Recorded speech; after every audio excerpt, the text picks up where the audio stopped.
How's it going, welcome back to the Great Green North. Today's going to be a little bit of a different video. It's going to be a little bit of a storytelling video. So I uploaded my precursor to Canada Day weekend, my Canada Day FERT app last week. Today we're going to be going over what I did to my side yard. I know a lot of you are going to probably be feeling a little bit of pain when you watch this. I'm going to be showing you what I did to my side yard, telling you a little bit of a story about what happened and why we had to do this specifically now. So without further ado, let's get into the video. So earlier this year, I was talking about how my side yard was a bit of a disaster. I was having troubles with getting it back in. It had always had troubles with overcompaction, tamping issues, water, everything. My side yard has just always been a disaster.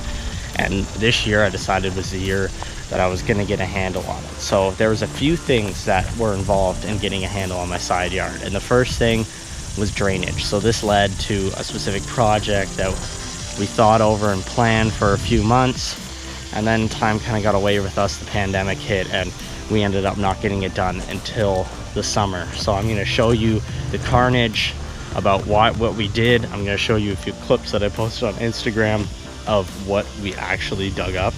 And so before we get into that, let's take a little trip down memory lane. So my side yard has always been had trouble with drainage. Because I live in a bungalow, there's two downspouts. One is this specific downspout right here, this one, and there's actually three downspouts plus my sump. So a lot of the water from my house when it rains all gets directed into this side yard, and then my sump pump is connected to my water softener and pumps out almost 3 to 4 times a day. And because it pumps out the water that's been regened by the water softener, it pumps out salty water, and that salty water has killed my lawn for years and years and years. I've always had a dead circle right by the sump pump. No matter what I did, there was nothing I could ever do to bring it back to the way I wanted it to be. Finally, we bit the bullet and we put in an underground pipe to control all the water on the side yard, control our eaves trough, and direct it away from the house. And then it took us about 3 to 4 days, and actually the hottest days of the year so far. We suffered through 4 thunderstorms every day, 3 o'clock thunderstorm. We were tarping everything, we were trying our best, and we finally got it done. But probably the one that suffered the most price, the hardest price, was the lawn. So let's take a look at it. So here it is, folks. So if you look right here, if the shadows weren't here, you can kind of see this spot is where a tarp was that was holding a lot of dirt.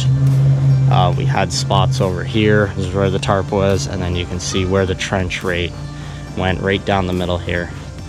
We tried our best to cut out the sod. As you can see, there was a trench that went this way up to that downspout.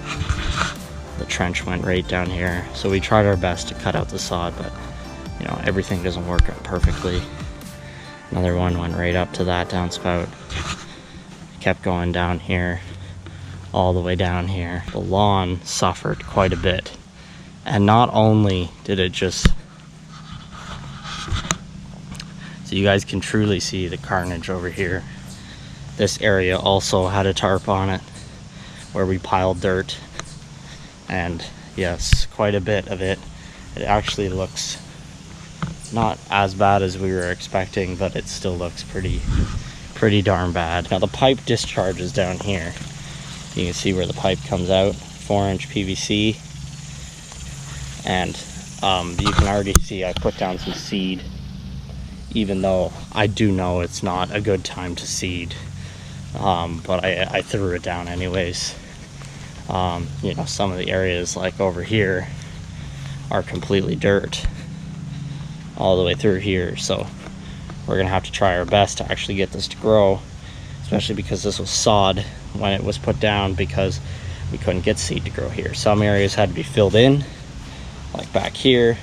Some areas like these rocks became bigger than they were before, but the good thing is there's no downspouts anymore. So there's no downspouts, so we don't have to deal with moving downspouts when we mow, and we also don't have to deal with giant downspouts sitting in the yard killing strips. And also when we rake leaves in the fall, it makes it a lot easier. So the question that you're all probably asking, which is the same one I'm asking, is what now? So now that we have destroyed it and we've made an absolute mess of it. What are we gonna do now? Well, I'm working to bring it back at least a decent amount for the summer. I'm trying to keep it green is what I'm trying to do, folks. So what I'm doing is I'm going to be putting it on a seed watering schedule. So I threw down grass seed. I'd put it down just by hand. I raked it in with the back of a rake like you should, and I'm putting it on a watering schedule. So I've been filming this whole process. So I'm putting it on a watering schedule, you know, every day, keeping it wet, keeping the seed bed wet. I'm hoping that some of the seed will germinate. Now I know we're just getting into the summer here, so I know it's not gonna last, but it's just a temporary fix for now. In the fall, when we do our big fall renovation on the lawn, like we normally do when we rent an aerator and we put overseed, this side yard is gonna get a crap ton of attention. So this side yard probably looks like what your yard looks like now. So what I'm going to be going through with you guys, this gives me a perfect opportunity. Now that this has been destroyed, it gives me a good opportunity to go through with you guys how to get an ugly, disgusting lawn to a beautiful lawn without ripping it all out, without killing it all, without putting down new sod. We're just going to be going from what we have right now. As I said, as long as you guys have 30% grass, it doesn't matter what the other percentage, if it's dirt or if it's weeds, as long as you have 30% grass, you don't have to kill your whole lawn. You can bring it back to a multi-stand lawn. Now if you want a mono-stand lawn, that's a little bit of difference, but as long as your lawn has 30% grass, you can bring it back. And we have 30% grass here. We have, you know, quite a bit more. As you can see, there's areas like this area over here that is completely untouched, which is still looking pretty good. And then there's this area over here, which is also completely untouched. So that's what I'm going to be doing. So I'm a little bit upset that I had to do it, but you know, everything has got to get done. So what I'm going to be doing, look forward, subscribe to the channel. If your lawn looks like this, if your lawn is brown and disgusting and you're starting to get discouraged in the summertime, subscribe to the channel. Fall renovations are just around the corner, guys. Only 4 weeks away, or 6 weeks away. 6 weeks away? Yeah, only 6 weeks away, guys. Fall renovations are only 6 weeks away, and the end of the lawn season is only like 12 weeks away. So all we're gonna be doing is we're gonna be focusing on this section, trying to get it back to the best that we can. So please subscribe to the channel, and we'll show you how I'm gonna get this back to its former glory. So without further ado, from the Great Green North, my name is Wayne Murray. Thank you guys for watching. Yeah. And I guess we'll try to make it green. So I guess that's what the outro for this series is going to be. So from the Great Green North, my name is Wayne Murray. Hope this video helped you. Please subscribe if you want to see the full transformation of this, and if you're trying to get your lawn to look like the front does. And from the Great Green North, my name is Wayne Murray. Keep it green. She's been scarred, but don't worry, folks. She'll be back. We just gotta heal the band-aid. Put on the band-aid for now. She'll get healed. Don't worry.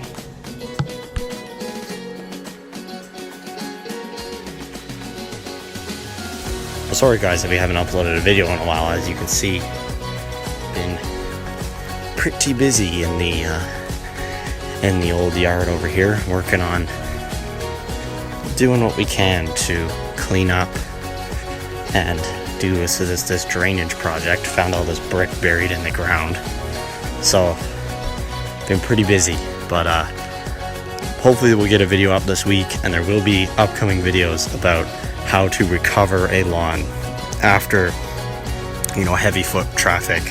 You have to do some sort of renovation management, replacing power.